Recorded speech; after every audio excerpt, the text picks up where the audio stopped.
Warning, the Savage Nation contains adult language, adult content, psychological nudity. Listener discretion is advised. And now, the world's most exciting podcast, The Savage Nation, home of borders, language, culture. And here he is, New York Times best-selling author and National Radio Hall of Fame inductee, Michael Savage. It is the beginning of the end of the beginning, but not the beginning of the end of the end. And I've seen this in history before, what you're living through right now. Many of you morons think it's about social justice, but ask the Cambodians where it led. Or if there are any Chinese amongst you who lived through Mao Zedong's murderous rampage called the Cultural Revolution, ask them what happened in China about the words that you're hearing now: fairness, income inequality.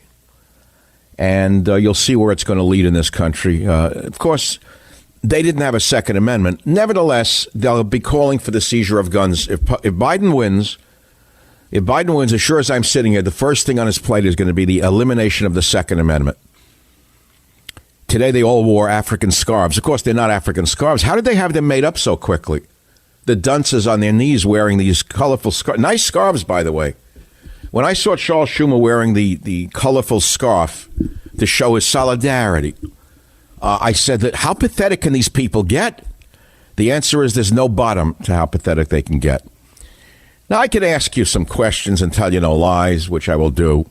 But let me tell you what I posted this morning and what happened on Twitter about a little while ago. No, actually, 5 hours ago, I posted, eliminate police departments in all liberal cities, ! Let the criminals and gangs run free. What could go wrong? That seemed to attract the attention of quite a few people. Shall I repeat it for those of you who don't know what I'm talking about? You want to eliminate police departments? You want the gangs and the criminals to run free? Are you serious? Well, that's what's being said by Charles Schumer, Nancy Pelosi, and your Democrat friends. If Biden wins and he picks a radical female running mate who wants to defund the police, what do you think is going to happen in those liberal cities? Well, let's look at some of the cities that have eliminated police departments. There are none that I know of. But in Massachusetts, the police chief laid face down at the urging of the radical communists in the Black Lives Matter movement, and he laid down in the street at the urging of BLM protesters. That's the Massachusetts police chief laid face down at the urging of the radical communists in the Black Lives Matter movement. You should understand where this comes from. This did not originate with Black Lives Matter. It's the early stage of the Cultural Revolution that you saw in Mao Zedong's China, where 30 million people were eventually re-educated and killed. It was called a struggle session. A struggle session was a form of public humiliation and torture used by the Communist Party of China in the Mao Zedong era to shape public opinion, to humiliate, persecute, or execute political rivals and class enemies. In general, the victim of a struggle session was forced to admit to various crimes before a crowd of people who would then verbally and physically abuse the victim until he or she confessed. Is that what you think will happen in America? Is that what you want to happen in America? It's already happening in America. And the defund the police is just the tip of what they really want to do, which is reform the police and put criminals in charge of the police departments. I'll reference a movie called The Departed. It was done a number of years ago. Great movie about when a criminal gang put a young boy into the Boston State Police. Looked a baby faced. I think Leon DiCaprio played one of the main roles in the movie. And that's how they infiltrated the police department to tip off the gangs. They put one into the police department. So you can highly remember, I'll tell you who's going to win on this. The gangs and the criminal gangs are going to win, using the stupid liberal girls and boys to run the police departments. The stupid liberal boys and girls who were raised on drugs, sex, and rock and roll, who want to eliminate police departments, will eventually create police departments run by criminals and gangs. And where is it going to leave we the people? Well, I'll let you figure that one out. Earlier, I tweeted, NPR says drop white authors from your library, decolonize your books. They want Newton, Hemingway, Shakespeare thrown out. I have said to you, I would say it again, why doesn't Donald Trump defund NPR and PBS? They're nothing but far-left communist, if you want to call them left. They're communist front groups. Why are we funding them? Why doesn't Trump defund them? I say defund PBS, defund NPR, not defund the police. Now, none of what I've said to you so far is that exciting. I realize that. Many of you don't even know what's going on. Many of you do know what's going on. A girl from Minneapolis, the city council, some left-wing dingbat, some Lisa Bender, a variety of occasional cortex. This one probably has a higher level of cortex in her than than Alexandria. This one is called Lisa Bender. You got to hear what she says in clip one. Listen to this. Do you understand that the word dismantle or police free also makes some people nervous? For instance, what if in the middle of the night my home is broken into? Who do I call? Yes, I mean, I hear that loud and clear from a lot of my neighbors. And I know, and myself too, and I know that comes from a place of privilege, because for those of us for whom the system is working, I think we need to step back. For a minute. This is a psychopath. This girl is a sick girl. She's on the Minneapolis City Council. She wants to dismantle the police department. And she says it comes from a place of privilege. It doesn't come from a place of privilege, Lisa. It comes from a place that I earned. I'm an immigrant son, and I worked all my life to leave the slums of New York. And the reason I don't live around those of the type you are talking about is because I enjoy the privilege I worked for, but I don't call it privilege. I call it earning. See, I earned everything I have, Lisa. I didn't take it from anyone. Maybe you feel it's privilege because you went to UC Berkeley and got a master's degree in something. City planning, whatever that, city planning, another genius. A bicycle coalition girl, the type that blocks traffic on Friday night when you're trying to get home from work or go to a hospital. Well, none of this is that controversial to most of you. You said, ho-hum, I've heard it before. But here, what I'm going to read for you now is controversial. It's entitled White Male Inventions. So let's have a roll of the drums. Ryan, come in and turn the lights on so I can see my own writing. I first published this in 1999 in Newsmax magazine, White Male Inventions. It's all factual. It was then republished in 2005 in my first best-selling book, really big best-selling book, called The Savage Nation.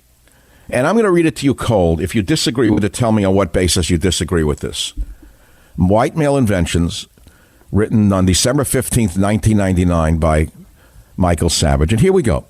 Trains, planes, cars, rockets, telescopes, tires, telephones, radios, television, electricity, atomic energy, computers and fax machines, all miracles made possible by the minds and spirits of men with names like Ampere, Bell, Caselli, Edison, Ohm, Faraday, Einstein, Cohen, Teller, Shockley, Hertz, Marconi, Morse, Popov, Ford, Volta, Michelin, Dunlop, Watt, Diesel, Galileo, and other, quote, dead white males. I hate to disappoint my friends on the radical left, but what I'm about to say is tantamount to blasphemy in this politically insane day and age. Yet truth is truth. How long are we going to pretend that white males have not invented most of what we all enjoy on this planet in science, technology, and economics? It's due to the revolution in electronics and computer technology. But saying this is not enough, for these things didn't just spring into existence by themselves. They have traceable origins. And all of our so-called booms throughout history have the same origins as this one. It's no mystery. Just look at the list of names in your history books and their national origins before the Lisa Benders of the world burn these books like the Nazi that she is. Remember, it was the Nazis who burned the books. It was the Nazis who burned the books. And these left-wing fanatics want you to eliminate books written by white males. The great majority of booms, past and present, have been brought about by the genius and inventiveness of that most despicable of genders, the dreaded white male, or to be exact and specific individual white males. Now, this is not to discredit the many contributions coming from non-whites, but fact is fact. Our most important and consequential inventions have come almost exclusively from white males. Curse me or all white males if you wish. That changes nothing. But if you call me a liar, you'll have to come up with the proof that I'm wrong. Remember, I didn't say there were no important contributions by non-whites. I said the overwhelming majority. Of course, I know about such things as the Chinese and gunpowder, but they didn't take it much beyond firecrackers and pyrotechnics. And of course, I know about the pyramids and masonry of South America and the zero of the Arabs. Would we have atomic physics and electricity if it hadn't been for the ancient Greek philosophers, who, for example, had the idea, the conception, that all matter consists of tiny atoms? Aristotle, 5th century BC, used electrical charges to treat gout. Archimedes perceived the center of gravity of solids, cylinders, and spheres. From the basic discoveries of Greek civilization, it went to the Romans, and after the fall of Rome, it passed to later Europeans who expanded on the scientific knowledge that they had created. In modern times, these ideas were developed by such Europeans as Volta, Ampere, Watts, Bell, Edison, and Einstein, who provided the basis for most of the technical wonders of today. All of them dreaded white males. Now, maybe you got your enlightenment from one of the Ivy League institutions of this education. Maybe it taught you that's all a result of white racism and oppression. That every time a potential Einstein, Edison, or Ford popped up in the third world, a white hit squad would swoop down and eliminate him before he had a chance to prove himself. Or maybe our would-be innovator came from a dysfunctional family. But the facts tell us that many of the great men pursued their genius at great personal risk, like the astronomer Galileo, who proved that the Earth revolves around the sun. He and other men of genius and courage refused to be suppressed, even if it meant their lives. They would permit no race, gender, group, or class to keep them from the pursuit of truth and excellence, whatever the cost. If you eliminate, suppress, or debase the white male, you kill the goose that laid the golden egg. If you continue to ace him out with affirmative action, exile him from the family, teach him that he's a blight on mankind, then bon voyage to our society. We will devolve into a third world cesspool. Where has there ever been in history a group of human beings who have brought about the likes of the Magna Carta, the U.S. Constitution, and the countless life-saving and life-improving inventions that we now enjoy? It is certainly true that China did lead the world in technology and commercial inventiveness about 1,000 years ago. They had great coal mining operations, gunpowder, a 6-masted sailing ship, and intense commercial enterprise. But pay attention now. All of this collapsed because the elites, the long-nailed mandarins, centralized control 1,000 years before Mao and crushed the expansion and inventions. Does this mean we should all sit back and let ourselves be governed by someone just because he's a white man? Of course it does not. It means simply that we shouldn't suppress anyone, including white males. Let our God-given gifts run free in a free and just society, free from the oppression and tyranny of left-wing social engineers. If anyone has gifts beyond our own, be he a white male or other, be grateful. Maybe we have gifts that in some small way can contribute something of value as well. One way or another, we're all in the same boat. Few of us have truly outstanding gifts, and most of us have to humbly accept that there are others around who are more gifted than we are. In a democratic society, it's not for Big Brother or Big Sis to decide who shall thrive and who shall struggle in the hive. This is called White Male Inventions. You can find the entire list on michaelsavage.com. I'll be right back. The Savage Nation. It's Savage on demand. Look, living with chronic pain is the worst you can experience. It can affect your whole life. Many of my listeners probably have some type of pain that has prevented them from relaxing and sleeping, stopped them from exercising.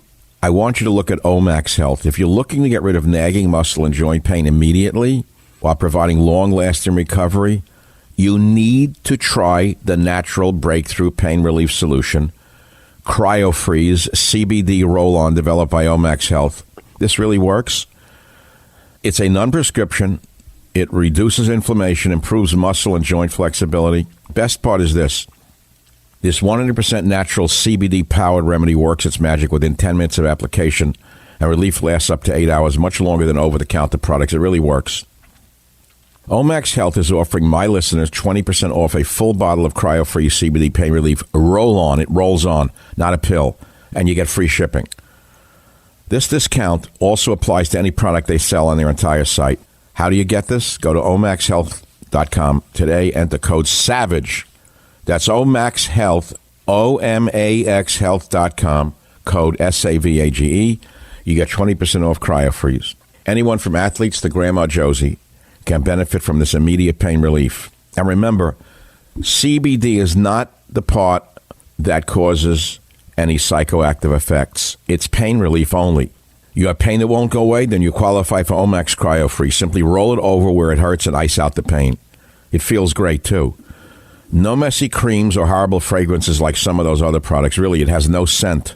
A nice product. CryoFreeze works within 10 minutes of application, improving physical training, recovery, and performance.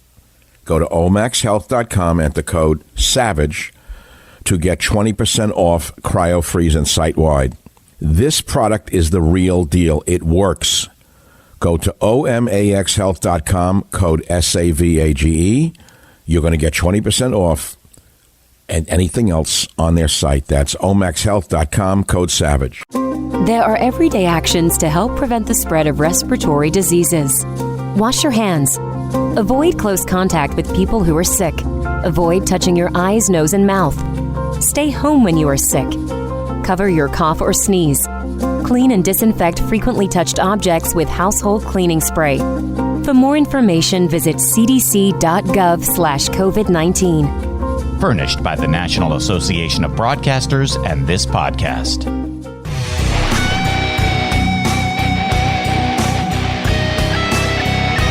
Now, I'm going to now read to you the stupidest comment of the day. I posted the white male inventions on my Twitter feed, which, as you know, is the sewer pipe of the mind. And it really does draw in the dumbest people on the planet. So here is the dumbest. One moron writes, so because white males invent most of everything, it gives them privilege over others? What is the point? Without slaves, helpers, most inventions are useless. I would say that's the dumbest thing I've ever seen in my life. But there's another one that's even dumber, or close to it. Came from another individual who will soon be thrown off my Twitter feed. The white male is an expert at killing people who would be inventing things next year if they had not just been killed by the conquistador. How do you like that one? How do you like that from a grown man sitting in his mother's basement on drugs who puts out such stupidity without even reading what I had published or hearing what I had just said? I read all the inventions. Instead of debating me, instead of saying maybe you have a point, the morons just put out the simplistic idiocy that has been put into their dumb Twitter heads. So we're going to go on. I can make it very simple, but remember, this is a talk radio show. And talk radio means you talk and we listen. And I'm going to invite you to call at 855-400-7282. We're now going to listen to people on par with those on Twitter who are as dumb gets.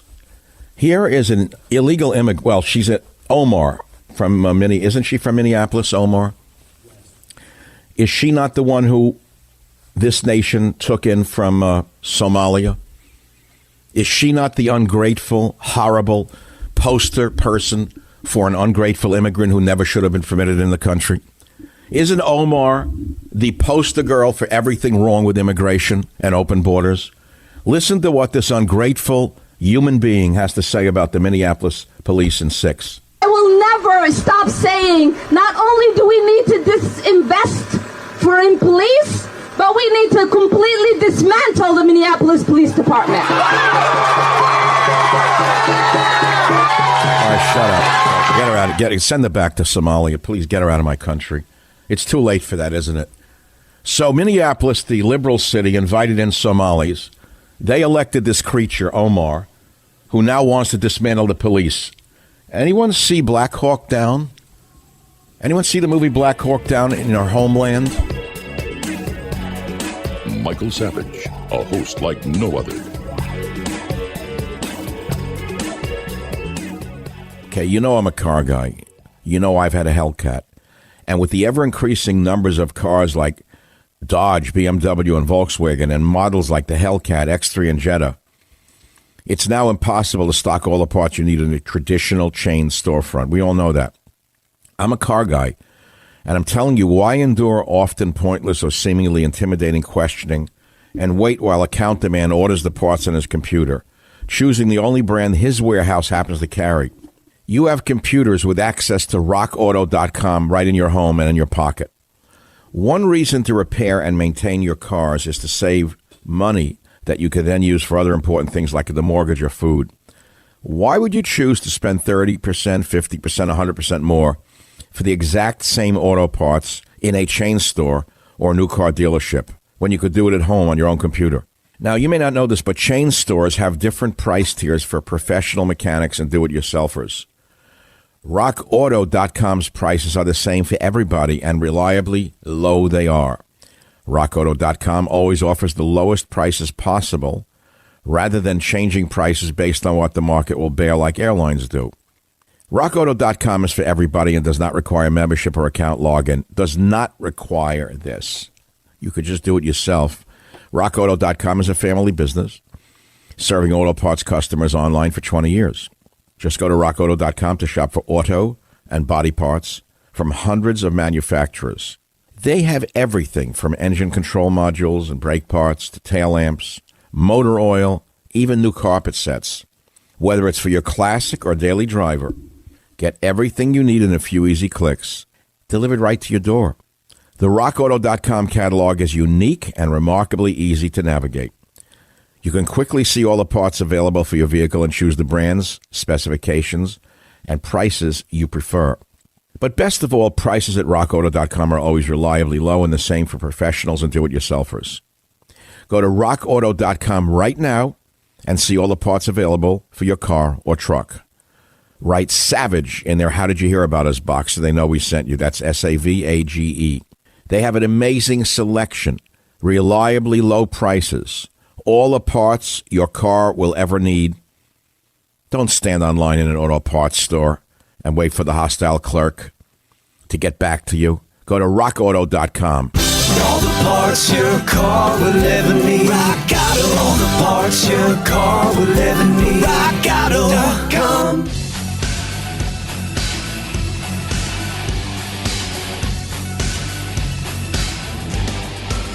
It is the Savage Nation. So hysteria rules the land right now. An entire generation of drug-addicted children are saying the police are the problem. Now, let's see what happened in Baltimore when the police presence was lowered after the Freddie Gray incident. This is NPR itself. Baltimore residents blame record-high murder rate on lower police presence. Lower police presence equals higher crime. That's common sense and logical. The psychopathic left consists mainly of brainwashed girls, boy followers. They share certain things in common, which is the overuse of drugs and the underuse of the frontal lobe of their cerebrum. Did the community itself want the police to back off after the death of Freddie Gray? No. It was the progressives, so-called, who are the communists, the liberal journalists, who are the communist journalists, the politicians, who are the craven, stupid communists. But the overall community in Baltimore did not want the police to go away. Around the time Freddie Gray was killed, homicides increased because of the police being withdrawn. Whether it was Ferguson, the killing of Michael Brown, the birth of the Black Lives Matter movement, what happened then? Crime went up. The more the police distance themselves from the community, the higher the crime rate. And so we're seeing the opposite of what needs to be done. I would say we should not defund police departments. I say we should increase the funding for police departments. We need more police, not fewer police. Certainly, we need to weed out the bad apples. Certainly, we need better training. Certainly, we need some constraint in the use of force. All true. But other cities have tried disbanding their police departments, and in every case, it's resulted in higher crime and higher murders, higher homicide rates. So we can talk about it, and I guess they're going to have to live through it. Who is behind this? George Soros. I think it's George Soros because he's been plotting to nationalize the American police for many, many years now. George Soros, who is an outright, I don't know what to call him. I don't know the word for a man who fled Hitler and came here and did this to this country. I don't have a word for him. I have many words. I can't use them on the radio. Soros would like to see all local police departments eliminated and one federal police force created.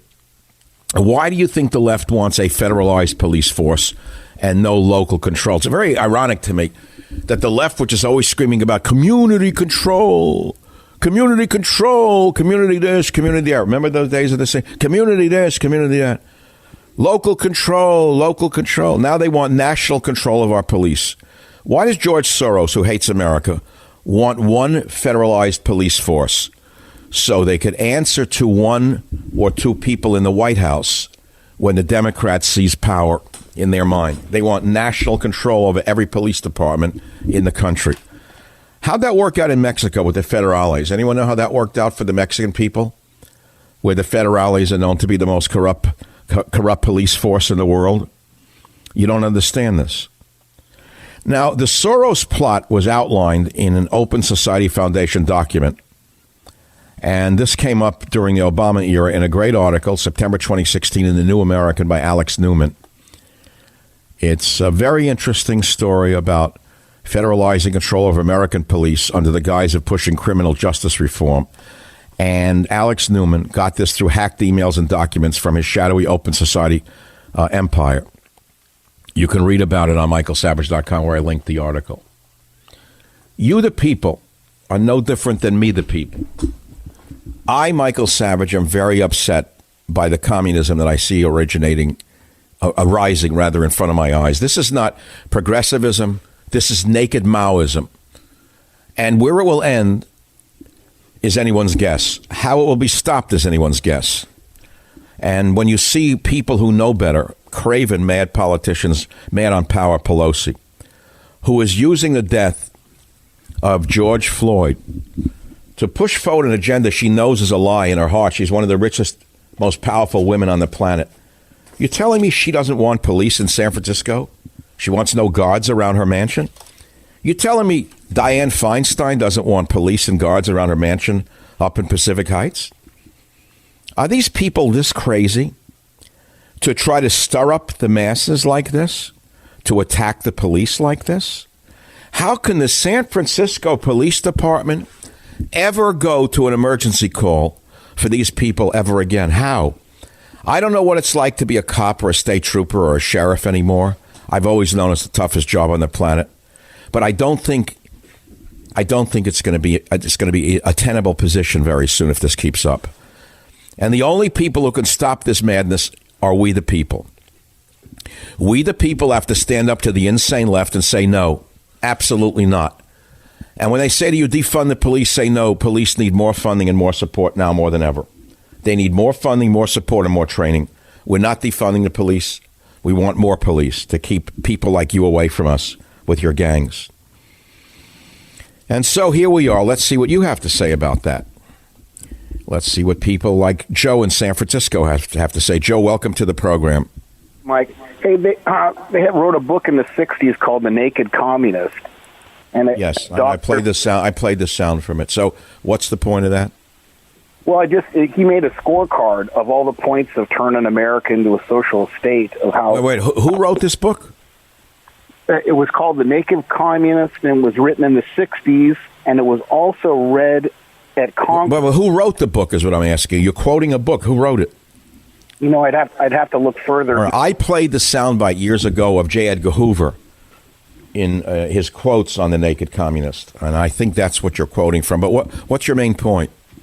My main point is a lot of people think, you know, the plan of how these people are operating has been written a long time ago, and Zelensky's got one, and all this stuff, and this one's pretty detailed, and it shows our current state of how far along we are on the road. And it's like, but you did heard me just tell you that George Soros was exposed plotting to nationalize the American police. You heard that? Yes. Okay, that's the new news that you didn't hear before today, that you should put into your compendium of ideas about this. Soros and his minions want police departments in America to be eliminated. George Soros, who has dumped tens of millions of dollars of his own fortune into fomenting riots, hate, and dangerous anti-police extremism, wants police departments eliminated across America, according to this article. And what is his end? The end is to create one federalized police force that answers only to the bureaucrats in one office in Washington, D.C. And so we're living through this. How is this affecting you personally? I want to ask you out there. Many of you have been living through these riots over the last few days that don't seem to end. The endless funerals. To me, it's right out of the book Animal Farm. How many times do we have to go through the funeral? How many times do we sit and have to go through this over and over and over again? Why won't they stop it? Why does a woman like Pelosi, one of the most powerful rich women on the planet, stir up the mobs like this? Why? Does she think she's not going to be touched by it? All she's got to do is study the history of the French Revolution. We have to understand that the left is winning right now. Let's be very clear. Let's not fool ourselves. The left is in ascent right now. They're highly organized. They got tons of money, and they're using race as a weapon right now to destroy this country. So the question is, what do you, the average person, do about it? Do you go, put your head in the sand and go about your daily lives? Yes, most of us do. That's what you have to do. You have to turn away from it, tend your own garden. But what do you do when a neighbor comes up to you and asks you to put a Black Lives Matter sticker or poster on your car or on your house? Would you do that? Or would you say, no, thank you, I'm not interested in that violent group? Do you have the nerve to say that? You know anything about who BLM is? I'll bet you don't even know who they are. I bet you don't know who created them. I have an interesting article on them that is worth reading, that was compiled on the women who created it. And of course, it's worth looking at, because they've done very well indeed. Like all good liberals, the women who created Black Lives Matter came to do good, and they did very well indeed.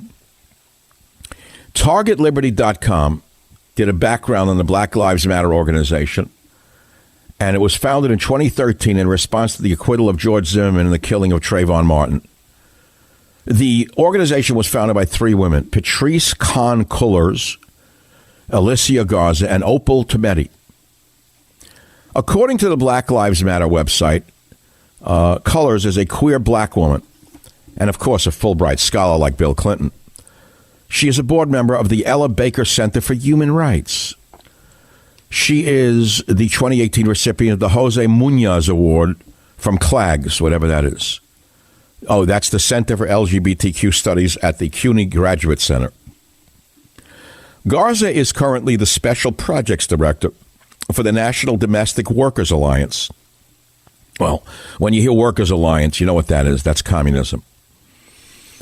According to the Black Lives Matter website, she is also a queer black woman. I don't understand what lesbianism has to do with this. Does anyone out there, can someone help me with this? I don't understand why so many women who are lesbian or gay, however you put it today, I don't know the right word, pardon me, I'm not up to my lexicon of which word to use. Why do so many of these people with this orientation hate the country so much? The third one who created Black Lives Matter is a woman named Tometi. She's a New York-based Nigerian American. She is credited with creating the online platforms and initiating the social media strategy during the Black Lives Matter early days. She's spoken at the Aspen Institute's Idea Summit. She's co-authored some books I never heard of. And blah, blah, blah. Okay, so there we go. And there are other people who were involved with the creation of this, including... who is this one? I don't know this one. Bell Hooks, a black feminist thinker. Baker was an important behind-the-scenes black activist for 5 decades. She was allied with the Third World Women's Alliance. Now listen to this carefully. A revolutionary socialist women of color organization. Hall was a Jamaican-born British Marxist, sociologist, political activist. He was co-founder of the New Left Review and is closely associated with the journal Marxism Today. Blah, blah, blah, blah, blah. So you get the picture. And what does Black Lives Matter hope to do? Here it is, according to their own publication. Disrupt the Western prescribed nuclear family structure requirement by supporting each other as extended families. Did you hear this? Are you listening very carefully? Are you listening to this? And villages that collectively care for one another, especially for our children. They want villages, not parents. They say we foster a queer affirming network when we gather. We do so with the intention of freeing ourselves from the tight grip of heteronormative thinking, or rather the belief that all in the world are heterosexual, unless he or she they disclose otherwise. I don't want to read any more of this twisted mentality. It's insanity, by the way. This is clear mental hospital level insanity. Now you know who's behind Black Lives Matter if you didn't know before. It's on michaelsavage.com. If you disagree with it, I'm open for your discussion, unlike them. The phone number to reach me and an awful lot of people who will hear you, which will be more people than you'll meet for the rest of your life, is 855-400-SAVAGE. Back in a minute. The Savage Nation. It's savage, uncut, unfiltered, and raw. What have we learned so far today? We've learned that these riots against the police are carefully organized, heavily funded. It's coming from central planning. It is no short of a communist revolution. And unless they are stopped through reason and strength, by the way, not just reason, but strength, you got to stand up to these mobs. Okay? You can't just sit here and roll over and say like a moron, yes, I agree with you. Because I don't agree with them. This is a coup against America. This is a communist coup against America. And the only way to stop them is to talk about what's happened when police departments have been defunded. And that is the murder rates went up. Baltimore is the number one example.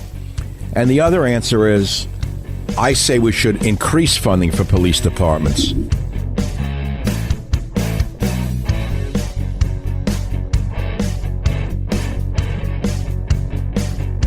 The Westwood One Podcast Network. Fans of the spoken word, welcome. This is a podcast. Greetings, pod recipients. You are entering the Savage Nation. Read the book, see the movie. Warning, the Savage Nation contains adult language, adult content, psychological nudity. Listener discretion is advised. And now, the world's most exciting podcast, The Savage Nation, home of borders, language, culture. And here he is, New York Times best-selling author and National Radio Hall of Fame inductee, Michael Savage. Police brutality is heartbreaking reflection of an entrenched system of racial injustice in America. True justice can only be achieved with full, comprehensive action. That's what we are doing today. This is a first step. All right, stop. This is one of the richest, most powerful women in the world, whose own father, Mr. D'Alessandro, was the mayor of Baltimore for a very, very long period of time. And I'm sure he got along really great with the Baltimore police. I don't understand how you can put up with this anymore? Who does she think she is fooling? I get it. Pelosi's saying this at age 81 to make believe she's wild and crazy, crazier and more wild than occasional Cortex or Omar the Terrible from Minneapolis. I get it. In order to maintain her so-called credibility with the crazies on the left, she has to make herself crazier than they are. Instead of standing up and saying, we've got to help the police do a better job, we've got to do better training, and under no circumstance must we eliminate the police, because we have experience in the past of disbanding police departments, and we've learned the lessons, and the lessons are very clear, as seen in Baltimore, where after the police were, let us say, defunded, the murder rate went way up as a result of the lower police presence. Instead of saying a thing like that and showing guts, courage, leadership under fire, she now goes to the lowest common denominator and panders to the mobs in the gutter. I also today tweeted an article that's on michaelsavage.com that I wrote in 1999 called White Male Inventions. And most of the idiots who are responding to it are not reading it. They're not reading about what white males have invented through the centuries, going all the way back to Aristotle in the 5th century. Instead, they're putting up leftist tripe, such as, here's someone named Carmen Baez who thinks she's intelligent because she can type 15 words. Says white males are credited with inventing so many things because their European ancestors invaded, destroyed, raped and pillaged most of the world, stealing land, resources, and credit for things that already existed. Carmen my friend, let me ask you something. How come there were no inventions in Africa, for example, before the white man invaded? Tell me, can you explain that to me? What happened in Africa? Am I allowed to ask the question? I know it's very embarrassing, and I know you feel you have to answer the question. Carmen, additionally, can you tell me what your ancestors invented prior to the introduction or invasion, if you want to call it that, or colonization of your lands, your sacred lands, before the Spanish invaded? Tell me what your ancestors invented or created, because I don't know of them. Perhaps I missed it in my textbooks. I'd like to know what was invented, for example, in Guatemala, El Salvador, Nicaragua, in those countries prior to the Spanish conquest. Well, I do know there were pyramids. I do know that people had their hearts cut out, and the hearts were rolled down the pyramids to satisfy the bloodlust of the leaders of the ancient Aztecs. I guess you could call that an invention. I haven't seen that in Minneapolis yet. But then again, it's early in the riots. Maybe they're working on some pyramids behind the scene. And now, again, the same idiot writes, additionally, American white men are more likely to receive funding for the inventions because the whole United States was created for their benefit. Stupid, as bigoted as a human can be. This woman is as stupid, as bigoted as people can be. I'm again saying historically. How do you explain Aristotle in the 5th century discovering atomic physics and electricity, who had the idea of the atom? How do you explain that? How come it was the ancient Greeks who figured that out? Who did they take it from? Did they steal it from some impoverished third world person? Because it was from the discoveries of Greek civilization. And then it went to the Romans, and after the fall of Rome, passed to later Europeans who expanded on their scientific knowledge. It was Greek philosophers who had the idea that all matter consists of tiny atoms. They didn't steal that from any third worlder. Did the ancient Greeks steal that idea from someone that I don't know about? Was there someone in Aristotle's house that he stole it from? Of course not. And so you can lie to yourself all you want to make yourself feel good, but you can't change history and you can't change reality. And the more you go down this road, the faster we're going to descend into total and absolute stupidity, chaos, tribalism, and living in the mud. That's where we'll wind up. It's that simple. Stop being stupid. Stop espousing such stupidity that all white males steal and all white males rape and all white males pillage. I'm sick of it. I'm not going to take it anymore from these morons. This is a product of diversity training. This is a product of the brainwashing of the schools. This is a product of the cowardly men in the media. This is a product of the cowardly people in the universities. Another idiot writes, the white male is an expert at killing people who would be inventing things next year if they had not been killed by the conquistador. So I say to this moron, and the Chinese and the African tribes who sold slaves, are these people this stupid? They don't understand it was Arab slave traders who worked with African tribes, who captured poor African people who were doing nothing to anyone, minding their own business, who were captured and sold into slavery, that it was not white males who did it. It was Africans themselves who sold them to Arab slave traders. This is not justifying slavery. Oh, so let me calm down the audience for a minute. I was watching a movie the other night called Oliver Twist. Now, we know it's a great novel written by Charles Dickens, one of the great authors of all time. Great author. And there are different versions of the movie Oliver Twist. This one was directed by the great director, the disgraced director, if you want to call him that, who's living and hiding in France, who, I tell you the truth, I actually forgot the director's name. I kind of don't remember film directors' names, but it's the greatest version. It's on TV now. And it shows what poverty was like for white boys in England, where the country was all white, and how they lived exactly like animals. In other words, this white boy was given away by the orphanage because he was an orphan. He didn't know his mother or father was. He lived in an orphanage. And the orphanage then sold him or gave him away to somebody to work in their house like a dog. And they feed him from a dog bowl. Oliver Twist is given the dog food. The food that's left over by their dog is fed to Oliver Twist. When he says something they don't like, they beat him and throw him into a coal cellar to sleep on hard coal. Now, of course, the story then shows him escaping this horror of that kind of life and then leaving for London. He hears about London, and it shows him walking, this poor little boy, the 70 miles to London. By the time he gets there, he has no shoes. The shoes are falling off, and gets to London, and he's almost dead from exhaustion. And he's in the city of London, which is at that time a hub of activity. And it shows another boy, a little older than him, who's a little better dressed, sees him laying there and literally near death. And this older boy befriends him. The reason he befriends him is because he brings the boy home to the attic where he lives with other impoverished boys and girls, which is run by a thief named Fagin. And Fagin has this band of impoverished youth go out and steal, pickpocket, things like that, watches and scarves and jewels from people's fingers, stealing things. And there's a band of little boy thieves, little boy and girl thieves. And it's the ups and downs of this poor boy Oliver Twist, how he gets saved and then he gets lost again and saved again. The point is that every society had poverty of the worst kind imaginable. Even this country, if you can believe it.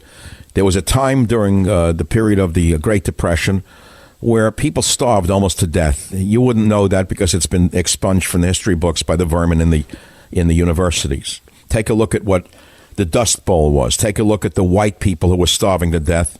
Read the book The Grapes of Wrath. Read about the white people who fled the Dust Bowl and came west in order to scrap out a living picking grapes, for example, in the Great Valleys of California. And you'll understand that people have faced slavery, starvation, deprivation throughout history. I could go down the list. The Irish enslaved people, the English enslaved the Irish. All through history, there have been terrible, awful, inhumane injustices by man against man. Man's inhumanity is endless. It's legion, the inhumanity of man against man. And for you to think that America is the most inhumane, racist country on earth is a mark of your stupidity and your own prejudice, by the way, because you hate the very country that you're living in, thinking that there's a nirvana somewhere or an idyllic nation where you would thrive and do better. This is because you're a failure in life and you want to blame somebody for your failure. And what you have now is a grievance industry that is being fomented and flared up because of the horrible, horrible death at the hands of that cop 2 weeks ago. And when you see a Pelosi using the tragic murder of George Floyd to stir up the masses against her own country, is one of the lowest points in Pelosi's career. Now, the only question is what's going to happen in November at the end of the road. We know Trump is the only thing standing between us and absolute chaos in this nation. What happens if Biden wins? Who is Biden? What does he really represent? Well, make no mistake about it. Biden represents the establishment billionaire class of Democrats. Don't be, for 1 minute, don't be mistaken about that bumbling old fool. The only question you have to ask yourself is who will Biden pick as his running mate? Now, of course, we know he's looking at some radical African-American women to be his running mate. They will be the president within 3 to 6 months, 3 to 6 months after the election, if he should win, because this stuttering old fool will not last 6 months. It's impossible to believe. So that's who you'd be voting for. You have to ask yourself, do you want one of these radical women to be president, or do you want Donald Trump to be president? And if so, what do you think is going to happen if one of these radical leftist women become president 6 months after the election or a year after the election? Is that the country you want to live in? Is that the country you want to raise your children in? Is that the nation you would feel safer in? Think about it and get back to me. The Savage Nation. It's Savage on Demand. Everyone's talking about the defunding of police, which is, of course, a Marxist, Leninist, however you want to put it, plot to destroy local police across America, federalize the police force, and put them under the control of one or two people in the federal government. Should the police be defunded? What would the country look like if that happened? Would we go from looting to necklacing in one generation? Is America likely to become like South Africa unless the people stand up? We've exposed George Soros trying to impose a national police force. Now, behind the scenes, George Bush and his Bushy crowd and their generals have turned against Donald Trump. I haven't talked about that. The generals have all turned, these are former generals, have all turned against Trump. The defense secretary against Trump. And you have to ask yourself, is this a soft military coup against Donald Trump? Some have looked into the James Mattis history, and they call him a man who has feet of clay. They say he's not as great as people say he is. And you can read about that in some of the articles. We've also discussed who is behind Black Lives Matter. I think you'd be shocked to find out who is actually behind it. And then we had the shocking story of Nancy Pelosi stirring up hatred for the police and hatred for America in another one of her insane diatribes, calling George Floyd, the story of George Floyd, a martyrdom and going into martyrdom. It's right out of some novel about a left-wing revolution. For her to talk about police brutality is quite comedic, if it wasn't so tragic. And we go back to her own family in Baltimore. She had a father who was the mayor of Baltimore. Her brother Tommy was the mayor of Baltimore in 1968. And the city almost burned down. It was one of the hardest hit cities in 1968 after Martin Luther King was killed. 6 people died, 700 hurt. And her brother was the mayor. And Washington had burned almost immediately after word flashed from Memphis that King had been shot. Chicago went up the next day. Rioting erupted in 125 cities. But Baltimore remained quiet for 2 days. Very quiet. Now, Mayor D'Alessandro knew Martin Luther King Jr., and they got on well. They got along very well. And the mayor was aware that many Americans looked to King for leadership. But the fact was, he got ready for what was coming. And Mr. D'Alessandro called in Police Commissioner Donald Permelo. They invited black leaders to City Hall. And Thursday night passed without incident. Friday, images of burning cities flashed across TV screens day and night. The TV again, the media did it again. Everything was calm. But Mayor D'Alessandro says, I was starting to feel it was too calm. Well, it was too calm. At 5:30 p.m., the first rock was thrown on Gay Street. Baltimore riot was on.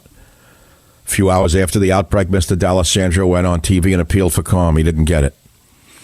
By 11 p.m., the police were overwhelmed in Baltimore. By midnight, listen carefully, boys and girls of the left, 500 state police and several thousand National Guardsmen were on the streets. The mayor, who was the brother of Nancy Pelosi, needed the National Guard in order to control the city. By Sunday morning at 7:30 a.m., Mr. D'Alessandro jumped into a Jeep with Guard Commander Major General George M. Gelston, and they rode up to Gay Street and North Avenue.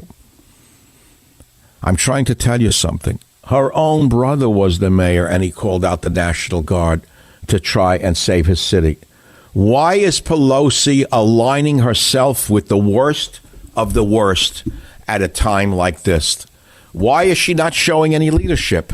Why is she not trying to raise people up instead of pushing them down? Why? Because that's all she knows how to do, is to spread hatred and violence. I'll never forget, years ago, she gave a speech at UC Berkeley where she told everyone to be a disruptor. Does anyone remember that speech? She was like a commencement speaker, this Congresswoman Pelosi that we have here. And she told the students at UC Berkeley, be a disruptor. Go out there, I'm a disruptor, be a disruptor. Well, now that cities have burned, is she happy? Apparently not. She wants more disruption. How do the Democrats benefit from dismantling the United States of America? The answer is they don't even understand what they are doing. Because if they did, they'd realize that they live in mansions that are as vulnerable as single-frame houses down on the bottom of Pacific Heights. This is the Savage Nation. Be here or be nowhere. Michael Savage, a host like no other. I'm very close to Joe Biden on a social matter and on a political matter. I've worked with him for 35, 40 years, and he is now the candidate, and I will be voting for him. I think he has been not an effective president. He lies all the time. He began lying the day of inauguration when we got into an argument about the size of the crowd that was there. People are writing books about his favorite thing of lying. And I don't think that's in our interest. I didn't vote for him in 2006. So what is Colin Powell trying to get out of this? He wants an appointment from Joe Biden. He knows he burned bridges with Trump. Colin Powell is part of the Bush dynasty. Never forget what's going on here. The big picture is it's the Bush dynasty has always opposed Donald Trump. They hate him because Trump attacked their favorite son, Jeb. You remember Jeb Bush, the name Jeb? Jeb was running, and Trump eviscerated him, verbally tore him to shreds. Do you remember that? And Mama Bush, who has since passed on, I think, has she passed, Barbara? I believe, I'm not sure. She was the matriarch of that family. Brilliant woman, powerful, smart, in every way imaginable.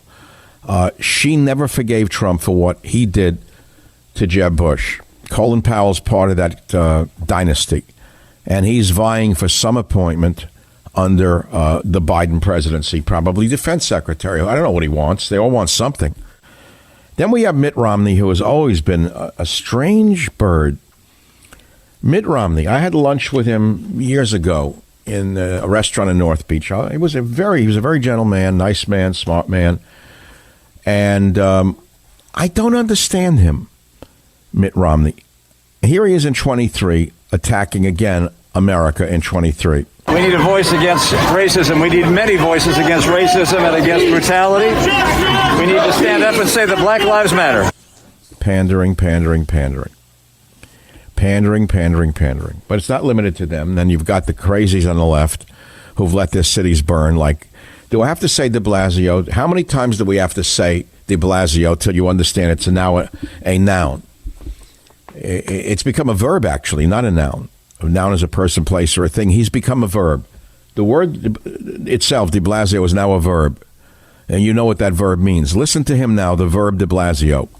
Based on the suggestions of the caucus, based on the work of the task force, that we will be moving funding from the NYPD to youth initiatives and social services. All right, let's stop right there. What's a youth initiative? Tell me what that is.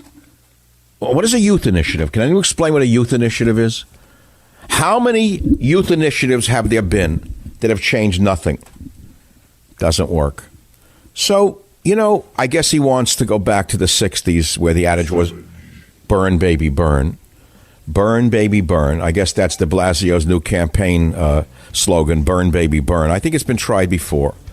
So as the show comes to its conclusion, I say don't defund police departments, increase their funding, increase their training, and weed out the bad apples.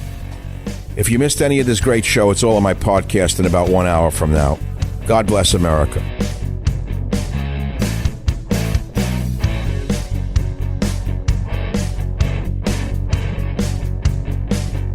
The Westwood One Podcast Network.